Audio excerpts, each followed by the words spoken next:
क्या आप जानते हैं कि नियमित रूप से शराब पीना आपके दांतों और मसूड़ों के लिए जहर बन सकता है।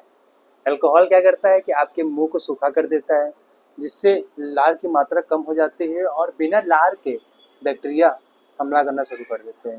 शराब में क्या है कि मौजूद शुगर और एसिड वो दोनों मिलके आपके दांतों को गलाना शुरू कर देते हैं, जिससे आपके दांतों में पीलापन, मसूड़ों से खून आना, कैविटी होना ये दिखता है। अब हमें इससे कैसे बचना चाहिए?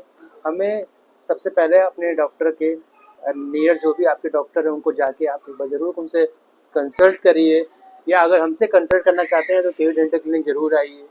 इससे क्या होगा कि आपको एक सही एडवाइस दी जाएगी ताकि आपको फ्यूचर में कभी भी ऐसे कोई भी गंभीर समस्याओं का सामना ना करना पड़े, और इससे कैंसर होने का भी चांस ज़्यादा है। इसलिए हम चाहते हैं कि शराब आज ही छोड़ें, तभी एक स्वस्थ जीवन आप जी पाएंगे। धन्यवाद।